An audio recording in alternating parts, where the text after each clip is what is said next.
Alors, juste avant qu'on s'assoie, on va lire la parole pour ce soir. Dans Hébreux au chapitre 11, et je vais lire pour vous les 6 premiers versets.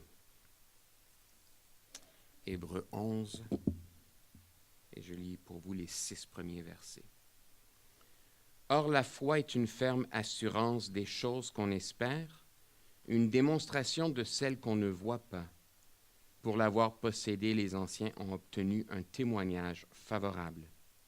C'est par la foi que nous reconnaissons que le monde a été formé par la parole de Dieu, en sorte que ce qu'on voit n'a pas été fait des choses visibles. C'est par la foi qu'Abel offrit à Dieu un sacrifice plus excellent que celui de Caïn. C'est par elle qu'il fut déclaré juste, Dieu approuvant ses offrandes, et c'est par elle qu'il parle encore, quoique mort. C'est par la foi qu'Enoch fut enlevé pour qu'il ne vit point la mort, et qu'il ne parut plus parce que Dieu l'avait enlevé. Car avant son enlèvement, il avait reçu le témoignage qu'il était agréable à Dieu. Or, sans la foi, il est impossible de lui être agréable, car il faut que celui qui s'approche de Dieu croit que Dieu existe et qu'il est le rémunérateur de ceux qui le cherchent. Je répète les 2 derniers versets. C'est par la foi qu'Enoch fut enlevé pour qu'il ne vit point la mort, qu'il ne parut plus parce que Dieu l'avait enlevé, car avant son enlèvement, il avait reçu le témoignage qu'il était agréable à Dieu.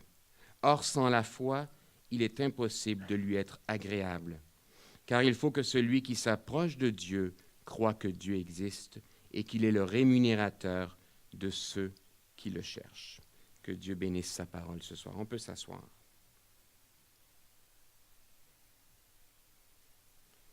Alors, on rappelle la thématique de ce mois-ci, le titre qu'on a donné à l'ensemble des partages qu'on a. Qu'avait-il compris que nous avons oublié? Qu'est-ce que ces hommes qu'on appelle les héros de la foi, qu'on appelle des membres du temple de la renommée de la foi, qu'est-ce que ces hommes avaient compris sur Dieu? Qu'est-ce qu'ils avaient compris sur la relation que Dieu veut avoir avec ses enfants et que nous devons avoir avec lui? Qu'est-ce qu'eux avaient compris que peut-être avec le temps, peut-être avec l'habitude de l'Église, habitude avec de grands guillemets, parce que logiquement, on ne devrait pas s'habituer à une chose aussi merveilleuse. Mais l'homme étant homme, on s'habitue à peu près à tout et tout devient un peu banal. Alors qu'est-ce que nous, avec le temps et avec les siècles, on pourrait avoir oublié que ces hommes, toutefois, avaient comme marquant dans leur pensée? Et ce soir, après avoir vu hier Abel, ce soir, on voit l'histoire d'Enoch. Enoch, pour faire un petit bilan comme on avait fait hier pour nos personnages principaux qui étaient Abel et Caïn, Enoch est le 7e descendant d'Adam. Lorsque Adam et Ève ont péché, ils ont eu, on se rappelle, Caïn et Abel. Caïn va assassiner Abel et Dieu va pourvoir un autre fils, Seth, qui va être, Ève va dire, le remplaçant d'Abel. Et en fait, le nom Seth veut dire compensation. Donc, pour compenser pour ce fils qui a été assassiné, Ève va avoir Seth. Et dans la lignée de Seth, on va avoir au 7e échelon Enoch. Donc, Enoch veut dire dédié, veut dire celui qui est dévoué. Enoch, en fait, non seulement étant le 7e dans la lignée de Seth, mais il est aussi le grand-père d'un personnage très célèbre, le grand-père de Noé. Enoch va être mentionné 5 fois dans la Bible. Dans Genèse au chapitre 5, du verset 18 au verset 24, Genèse 5, 18 à 24, pour ceux qui prennent les notes, c'est la généalogie de la descendance d'Adam qui est mentionnée. Et on va parler concernant Enoch sur une chose tout à fait particulière. On va mentionner comme quoi il a été enlevé avant que la mort ne l'emporte sur lui. Dans 1er Chronique, au chapitre 1, du verset 1 au verset 3, on va nous présenter la généalogie de Moïse notamment, mais dans cette lignée-là, on va parler d'Adam jusqu'à Abraham et on va présenter donc au 7e échelon, on va présenter Enoch. Dans Luc, au chapitre 3, on va nous présenter une généalogie renversée. Au lieu de partir d'Adam et en descendant, on va partir de Jésus et on va remonter jusqu'à Adam et on va nous présenter Enoch au verset 37. Par la suite, on va nous parler d'Enoch dans le passage qu'on a lu aujourd'hui au chapitre 11 d'Hébreux, le verset 5. On va nous citer Enoch comme étant membre des héros de la foi. Et enfin, on va parler d'Enoch dans Jude au chapitre 1. C'est un peu un pléonasme de dire le chapitre 1 parce qu'il y a un seul chapitre. Dans Jude, au verset 14 et au verset 15, on va nous parler d'une prophétie que Enoch aurait eu à faire dans son temps. La grande chose qu'on doit comprendre ce soir, et on va faire un parallèle entre Abel et entre Enoch. Pour ceux qui n'étaient pas là hier, simplement sachez que l'enseignement est sur le site Internet de l'Église. Vous pouvez aller le consulter. Mais hier, on a dit essentiellement qu'Abel avait été approuvé de Dieu à cause de sa foi. La foi qu'Abel avait fait en sorte qu'il soit approuvé de Dieu. Ce soir, on pousse un peu plus loin. Être approuvé de Dieu, ça veut dire avoir été trouvé juste, avoir été trouvé correct, avoir été légalement trouvé approuvable. Enoch va l'amener plus loin. La Bible nous dit d'Enoch qu'il a été trouvé agréable par Dieu. Et pour nous, ça doit être notre premier défi aujourd'hui. Savoir que oui, on peut tout simplement plaire ou satisfaire les exigences de Dieu, mais que de surcroît au fait de remplir les exigences de Dieu, on peut même aller plus loin et être agréable à Dieu. En fait, le seul personnage biblique de qui on va dire qu'il est agréable à Dieu, c'est Enoch. D'autres vont avoir des qualificatifs qui sont tout à fait honorables, comme David, qui va être un homme selon le cœur de l'Éternel. Mais David, on ne dit pas qu'il est agréable à l'Éternel. Celui qu'on va dire, il est agréable à un tel point que Dieu ne peut même pas se satisfaire qu'il meure pour le ramener à la maison. Il vient le chercher avant qu'il ne meure. Abraham, on va nous dire qu'il est l'ami de l'Éternel. Mais on ne dit pas d'Abraham qu'il est quelqu'un qui est agréable à Dieu. C'est une marque tout à fait distinctive que Dieu va révéler sur son serviteur Enoch. Donc, pour nous, ce soir, on doit savoir que de remplir ce que Dieu demande, c'est correct, mais on peut encore mieux. On peut être agréable à Dieu. On peut avoir un minimum qui est être acceptable et être approuvé de Dieu, mais de surcroît à ça, on peut même être agréable. En fait, si on voulait faire le parallèle avec les Écritures par rapport à l'Apocalypse et à ce qui s'en vient, sachant que tout le monde n'aura pas le même nombre de couronnes. Certains en auront plus que d'autres. Certains vont se ramasser au paradis avec le minimum requis pour rentrer. Mais d'autres auront fait l'effort supplémentaire pour aller gagner d'autres couronnes. Et ça, c'est libre et laissé à chacun d'entre nous. Et ces choses-là, on les acquiert ici-bas, non pas là-haut. Être agréable aux yeux de Dieu, ce n'est pas une grâce. C'est une décision que je prends de devenir agréable à Dieu. Et ce soir, on va expliquer un peu plus tard comment, en tant qu'être humain, je peux être agréable à Dieu. Il y a des choses spécifiques qui sont dites à propos d'Enoch des choses spécifiques qui sont utilisées par rapport à ce terme agréable qui nous permettent de savoir qu'est-ce que ça prend dans ma vie pour que moi aussi, je puisse prétendre à être agréable aux yeux de Dieu. Que veut dire agréable? Le terme agréable vient du terme grec, et là, vous pardonnerez mon accent parce que E-U-A, je ne sais pas comment ça se prononce trop en français. Je vais dire euresteo. Euresteo. Euresteo veut dire agréable, veut dire qui donne du plaisir. Et ce terme-là apparaît 4 fois en grec, donc 4 fois dans le Nouveau Testament.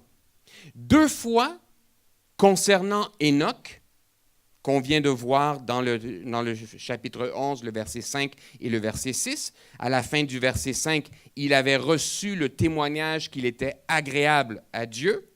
Or, sans la foi, il est impossible de lui être agréable. Donc ça, c'est les 2 premières mentions qu'on fait ce soir. Et on va voir tout à l'heure 2 autres mentions de ce même terme, euresteo ou euresteo. Donc, être agréable ou donner du plaisir. Donner du plaisir, susciter du plaisir à Dieu.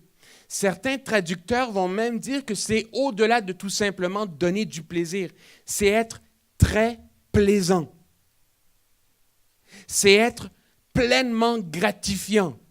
Ça veut dire que Dieu, lorsqu'il regardait Enoch, se disait, celui-là, il me plaît, mais il me plaît sérieusement. C'est quand même le fun de savoir que Dieu peut dire cela de quelqu'un. Et si effectivement ces hommes et ces femmes qui sont mentionnés dans la parole de Dieu ont été mentionnés pour nous servir d'exemple, et si la Bible nous dit que ces hommes et ces femmes étaient de la même nature, de la même constitution que nous, c'est que nous aussi, nous pouvons prétendre à être agréables à Dieu. La question qu'on doit se poser, c'est est-ce que je vais mener la vie qui permet d'être agréable à Dieu? Est-ce que je vais mener la vie qui me permet d'atteindre ce rang où Dieu dit de moi, celui-là, je l'aime vraiment, celui-là, il me plaît vraiment, celui-là, il m'émeut énormément.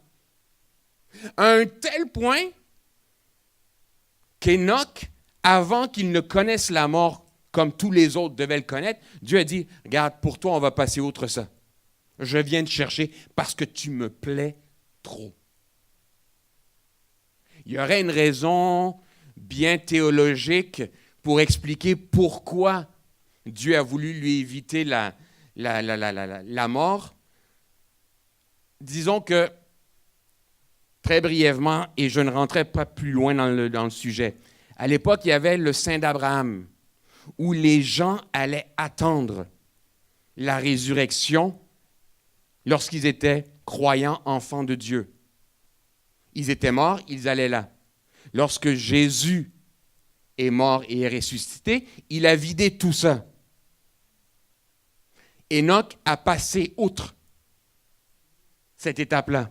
Enoch est tout de suite rentré dans la présence de Dieu, le seul dans l'histoire de l'humanité jusqu'à la mort de Jésus. On s'arrête là-dessus. C'était un fait cocasse ou un fait croustillant pour vous ce soir. Mais la question, est-ce que je vais mener cette vie pour être très plaisant et pleinement gratifiant pour Dieu? Alors, quels sont les ingrédients nécessaires pour être agréable à Dieu? Le premier point est une évidence au verset 6. « Or, sans la foi, il est impossible de lui être agréable. » Or, sans la foi, impossible d'être agréable à Dieu. Et on se rappelle, la foi dont on parle, je vais peut-être le répéter à chaque jour quand on se réunit parce qu'il y a des nouvelles personnes, mais la foi dont on parle, ce n'est pas celle qui amène des cadeaux, puis des bonus, puis des nouvelles voitures. C'est la foi qui dit, je sais que je suis pécheur, je sais que Dieu veut me sauver, je sais qu'il a pourvu un sauveur qui s'appelle Jésus-Christ et j'ai besoin de lui. C'est de cette foi-là dont on parle. Donc, Enoch a été trouvé juste à cause de sa foi, se sachant pécheur et se sachant en besoin de Dieu. Malheureusement, plusieurs d'entre nous, régulièrement, on vit notre vie comme si on n'avait pas besoin de lui. Les choses, à un moment donné, commencent à bien aller, et là, on a l'impression qu'on est capable de vivre sans lui. Mais le jour où on se casse un pied, le jour où le ciel nous tombe sur la tête, bien là, on se rappelle qu'on a besoin de notre Seigneur. Enoch avait cette connexion avec Dieu qui faisait que je sais que même dans les bons moments, même lorsque tout va bien, tout ce que j'ai n'est qu'une grâce de mon Dieu. Et j'ai besoin de lui parce que par moi-même, je suis insuffisant pour remplir ce que j'ai à remplir. Alors, le premier ingrédient pour être agréable à Dieu, avoir la foi. Le deuxième ingrédient qu'on nous mentionne toujours au verset 6, car il faut que celui qui s'approche de Dieu croit que Dieu existe. Le deuxième point, croire que Dieu existe. Je ne peux pas plaire à Dieu si je ne crois pas que Dieu existe. Vous allez dire, c'est très simple. Ouais, peut-être. Mais croire à Dieu, si je crois que Dieu existe, honnêtement, est-ce que je peux mener ma vie n'importe comment? Croire que Dieu existe impose ou suscite des conséquences dans ma vie. Parce que si je crois que Dieu existe et je mène ma vie comme je veux, ben je crois que quel Dieu existe? S'il est effectivement le créateur de l'univers, celui par qui nous avons la vie et celui qui nous la retire quand il veut, si je sais qu'en tant qu'être humain, j'ai besoin de lui, comment je peux vivre mon existence comme tous les païens qui mènent une vie sans que Dieu n'ait quelque incidence, soi-disant, dans leur vie? Si je crois que Dieu existe, je n'ai d'autre choix que d'aligner ma vie avec la volonté et avec la parole de Dieu. Voilà pourquoi dire simplement croire en Dieu que c'est facile. Non. Croire en Dieu impose des conséquences dans notre vie de tous les jours. Je ne peux pas dire que je crois en Dieu et faire fi de Dieu. Si je crois en Dieu, ma vie va aussi démontrer que je crois en Dieu. Troisième ingrédient. Il faut que celui qui s'approche de Dieu croit que Dieu existe. Troisième ingrédient, s'approcher de Dieu. Parce que je peux croire que Dieu existe, mais je peux aussi vivre au loin de Dieu. S'approcher de Dieu est un travail que moi, je vais faire. Dieu dit, je me laisse trouver par ceux qui me cherchent. Lorsque je cherche Dieu, je tends à m'approcher de lui. Comment je fais aussi pour m'approcher de lui? En menant une vie qui est de plus en plus enclin à lui, en parallèle avec sa volonté. Avoir la foi, croire que Dieu existe, s'approcher de Dieu. Dans Genèse 5, le verset 24, on nous parle d'Enoch. On nous dit, Enoch marcha avec Dieu, puis il ne fut plus parce que Dieu le prit. Enoch marcha avec Dieu. Avoir la foi, croire, s'approcher, marcher avec Dieu. Avez-vous vu que ce n'est pas Dieu qui marche avec nous, mais c'est nous qui marchons avec Dieu? Nous marcher avec Dieu, ça veut dire que c'est lui qui guide le chemin. Dieu marcher avec nous, ça veut dire que lui suivrait le chemin qu'on lui impose. Mais régulièrement, c'est ce qu'on voudrait faire. Régulièrement, on aimerait embarquer Dieu dans notre bateau. Voilà pourquoi dans l'épisode où Jésus va amener les disciples à traverser la mer, on nous dit que les disciples sont allés dans le bateau où Jésus se trouvait déjà. Ils n'ont pas pris Jésus pour l'amener dans leur bateau à eux. Ils ont été dans le bateau où Jésus était déjà. Mais régulièrement, nous, on veut amener Jésus dans notre bateau. Régulièrement, je vais avoir un jeune couple qui vient me voir en me disant, « Pasteur, on a commencé à se fréquenter, on voudrait savoir si c'est la volonté de Dieu. » Mais ça, je me demande, est-ce que ce n'est pas un peu comme amener Dieu dans ta barque? Plutôt que de prier à savoir, « Seigneur, est-ce qu'il faut que je monte dans cette barque-là? » On veut savoir après coup si Dieu est d'accord avec le bateau qu'on lui présente. Ça serait peut-être mieux de demander au Seigneur, peux-tu me montrer ton bateau pour que j'embarque dans ta barque? Plutôt que de forcer Dieu dans une embarcation dans laquelle il n'a peut-être pas envie de monter. Mais Dieu, nous, on voudrait qu'il vienne bénir notre bateau. Au lieu d'initier le chemin, d'initier notre mouvement en disant, moi, je vais aller là où Dieu est. Voilà pourquoi il nous faut marcher avec Dieu, que lui soit au contrôle et en direction de notre cheminement.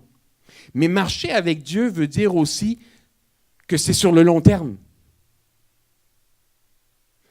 Enoch marcha avec Dieu, puis il ne fut plus. Dieu le prit. Il marcha avec Dieu. On est des êtres qui se tannent facilement. On débute des choses, puis on laisse tomber des choses. Le 31 décembre, on a tous de bonnes résolutions. On dit tous, mais tous, plusieurs d'entre nous, disons le 31 décembre, on va aller s'entraîner dans la nouvelle année. Certains s'achètent leur abonnement au gym puis tout ça. Ça va 1 mois. Ça va 2 mois. Quand tu es vraiment, vraiment décidé, ça va 3 mois. Puis le 4e mois, pour X raison, il y a une tempête de neige. Puis là, les trottoirs ne sont pas déblayés. Puis il y a une grève des autobus. Puis là, tu as dû faire des horaires supplémentaires au travail. Puis petit à petit, tu te rends compte que ça fait 1 mois que tu n'es pas allé au gym. Puis ça fait 2 mois que tu n'es pas allé au gym. Puis ça fait 3 mois que tu n'es pas allé au gym. Puis là, le mois de décembre arrive, puis tu dis hey, « je vais prendre la résolution ». Et tu recommences encore. Et tu embarques et tu lâches. Marcher avec Dieu sous-tend que je marche sur le long terme. Où tu iras. Un jour, j'ai entendu quelqu'un dans une prédication qui disait « Moi, pour ne pas faire de faux pas, voici ce que je fais. Je m'imagine que Dieu est à côté de moi, je suis tout minuscule à ses pieds, il a sa longue robe qui descend. Et là, je m'attache, je prends sa robe, sur le pan de sa robe, je tourne 1 fois, je tourne 2 fois, je tourne 3 fois et je dis « Seigneur, si tu tombes, je tombe, si tu avances, j'avance, si tu recules, je recule. Mais chose certaine, je vais être là où tu veux que je sois. » Marcher avec Dieu, ça veut dire que sur le long terme, pas sur une fréquence simplement de 2 semaines, parce que bon, la convention vient d'arriver, puis on a été bénis par la convention, j'ai pleuré un peu, j'ai tremblé un petit peu, puis là c'est comme, oups, on est parti pour 2 semaines. Mais on sait tous que tout ce qui est spectaculaire, on s'y habitue avec le temps. Hier, je parlais avec des gens et je disais, mais un miracle, même une guérison, ça devient banal avec le temps. C'est fantastique sur les premiers moments. Mais avec le temps, tu t'habitues même à la guérison, tu t'habitues même au miracle de Dieu. Et ce qui était spectaculaire il y a 1 an est devenu normal aujourd'hui. Et si tu ne fais pas attention, ça va devenir banal demain. Voilà pourquoi il faut veiller à marcher constamment, pas à pas avec Dieu.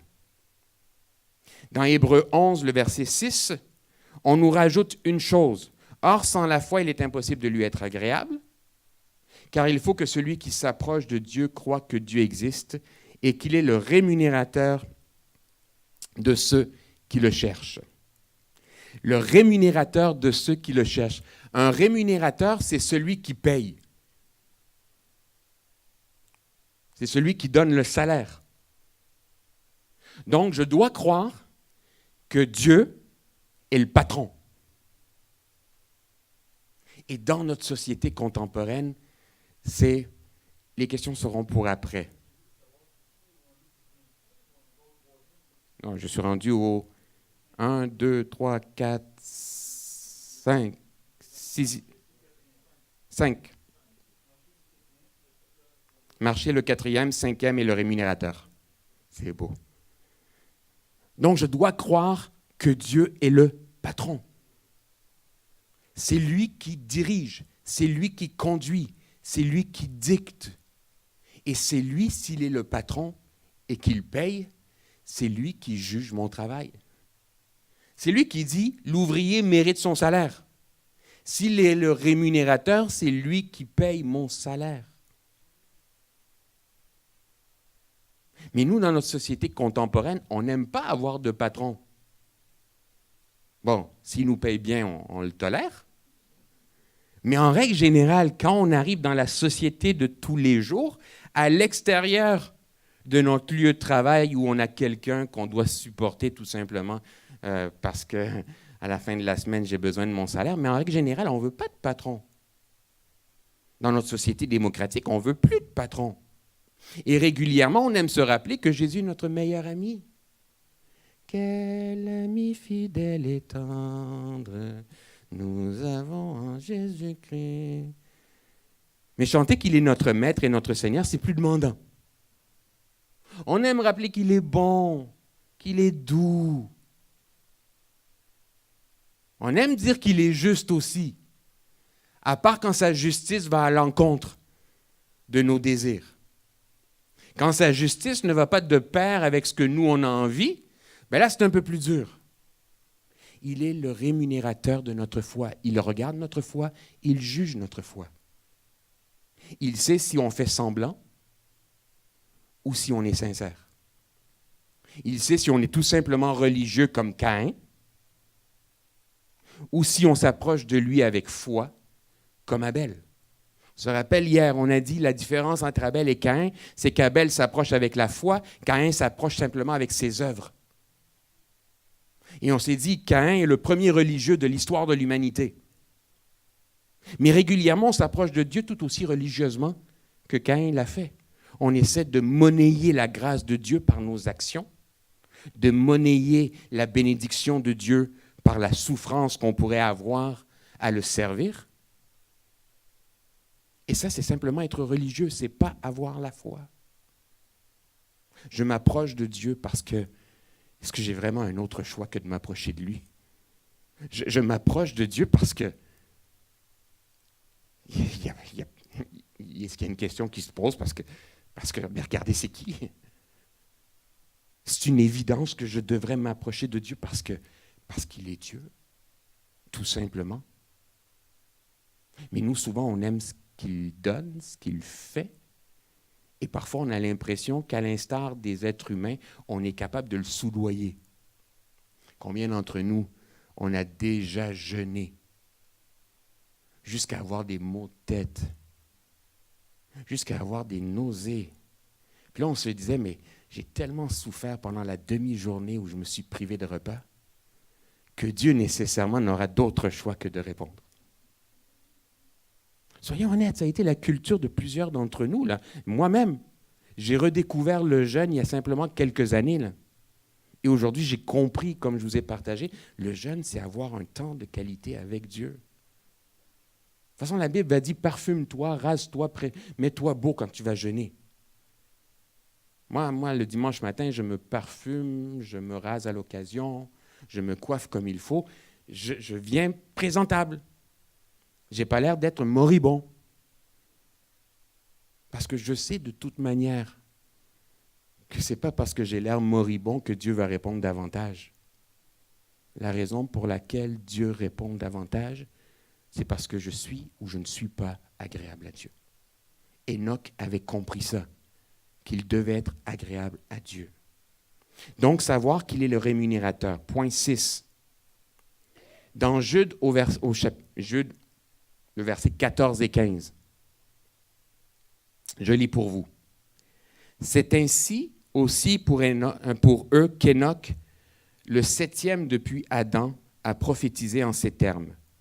Voici, le Seigneur est venu avec ses saintes myriades pour exercer un jugement contre tous, pour faire rendre des comptes à tous les impies parmi eux de tous les actes d'impiété qu'ils ont commis et de toutes les paroles injurieuses qu'ont proférées contre lui des pécheurs impies. En fait, là, Enoch, il y a une sainte colère. Et Enoch dit, il y a des myriades qui vont venir avec Dieu et qui vont amener en jugement les impies. Il est en train d'annoncer ce qui va se passer dans les temps futurs. Mais c'est une chose que Enoch a fait. lorsque je veux plaire à Dieu, je dois aussi annoncer que Dieu va juger l'humanité. Enoch l'a annoncé. Mais pourquoi c'est tellement important que j'annonce que Dieu va juger l'humanité? Parce que lorsque je dis que Dieu va juger l'humanité, je n'ai d'autre choix que de parler aussi de la grâce disponible en Jésus-Christ. Je ne peux pas être un prophète au style Jonas. Jonas se pointe à Ninive et la seule chose qu'il dit pendant 40 jours, c'est « Dieu va vous détruire ». 39e jour, Dieu va vous châtier. 38e jour, Dieu va vous exterminer. 37e jour, Dieu va vous écraser. Et il trouve un synonyme pour tous les jours. Par la grâce de Dieu, la parole de Dieu nous dit que lorsque sa parole ne retourne pas à lui sans avoir fait effet. La parole était « Je m'apprête à porter un jugement sur Ninive ».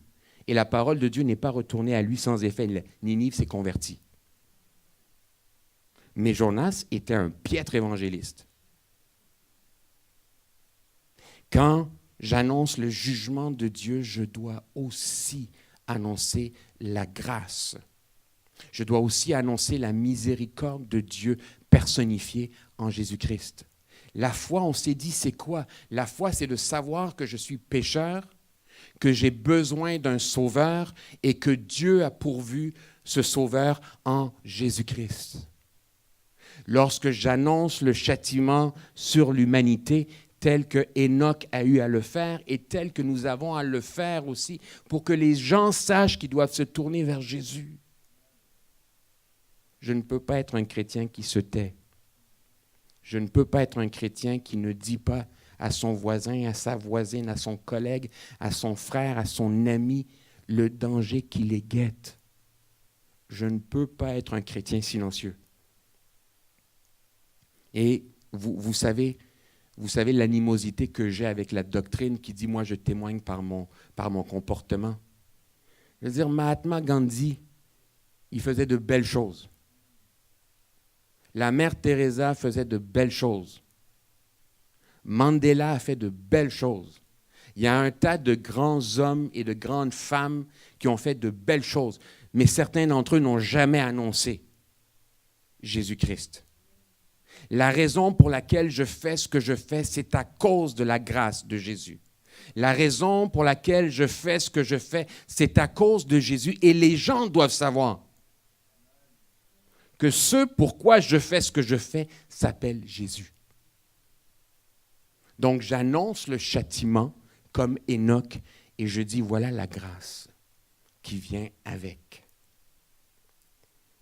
On est rendu au 7e point? 7e point. Hébreux 13, le verset 6. C'est la 3e mention du terme euresteo. Hébreux 13, verset 16. Et n'oubliez pas la bienfaisance et la libéralité, car c'est à de tels sacrifices que Dieu prend plaisir. Vous allez me dire, ouais, mais on ne parle pas d'Enoch ici, c'est vrai. Mais c'est la 4e fois où ce terme-là est utilisé dans le Nouveau Testament. Donc, je me dis, c'est peut-être intéressant de savoir que des choses qui font plaisir à Dieu aussi, c'est la libéralité et la bienfaisance. Ça veut dire quoi? Ça veut dire que si mon portefeuille ne m'appartient qu'à moi, ben Dieu ne trouve pas plaisir dans ton portefeuille. Si ton portefeuille ne sert pas à la cause de Christ, ton portefeuille ne plaît pas à Dieu.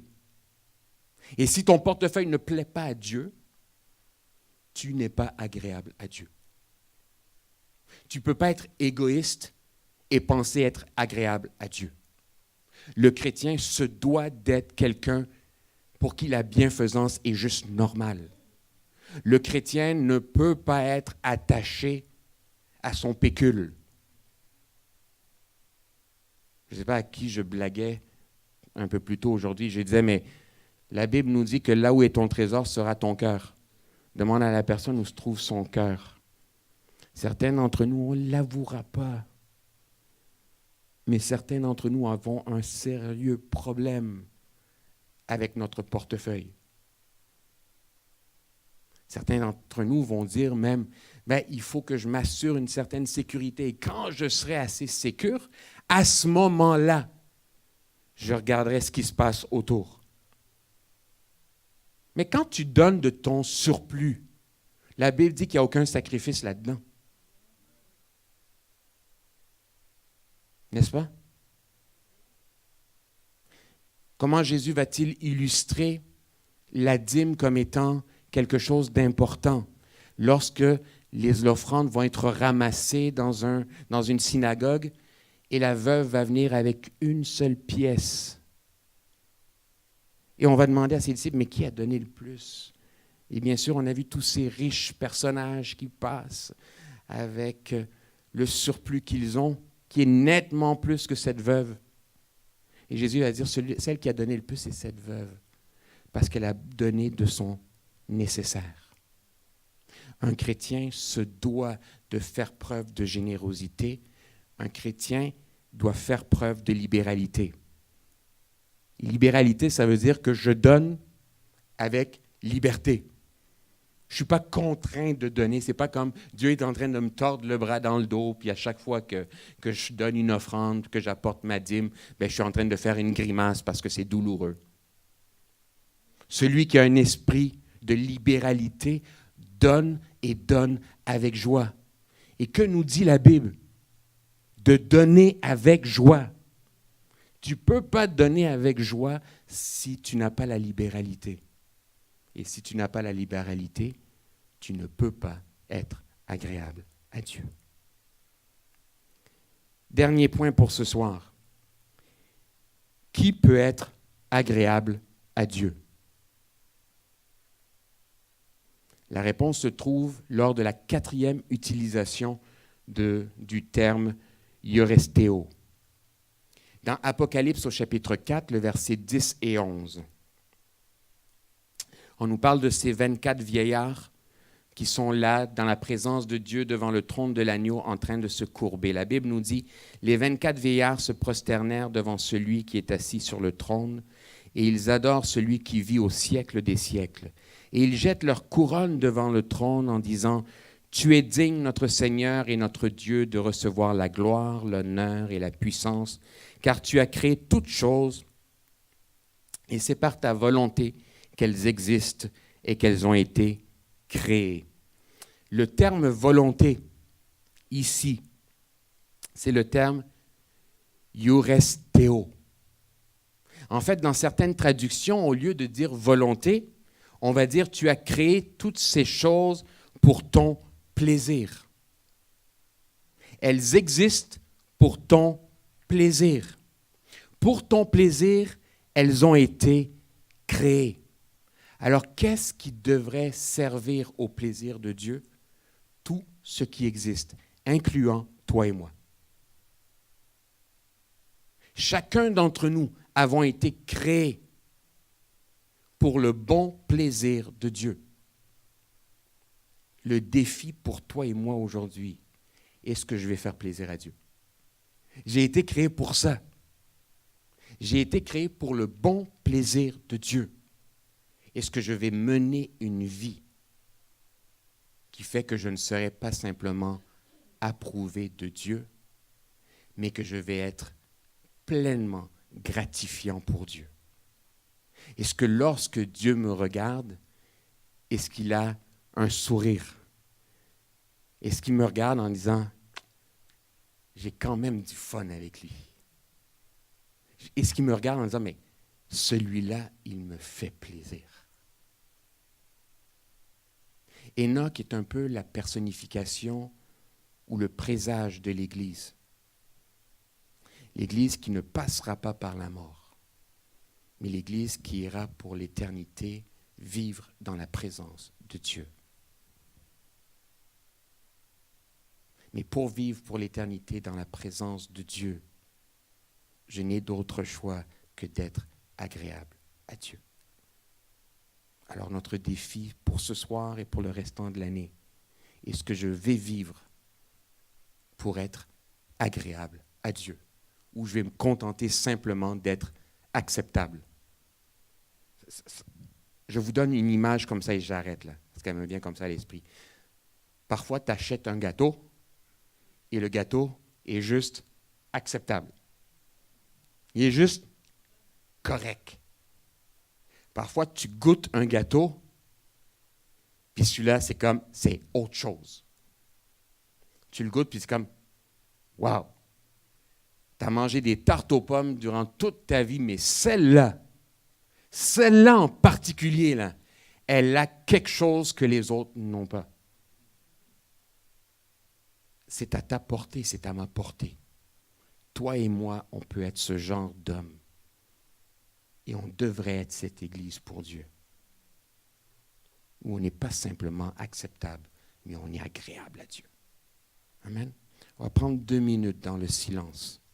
Juste laisser le Seigneur nous parler aux uns et aux autres. Et après ça, le frère Gérard va venir pour nous amener dans un temps de prière et conclure.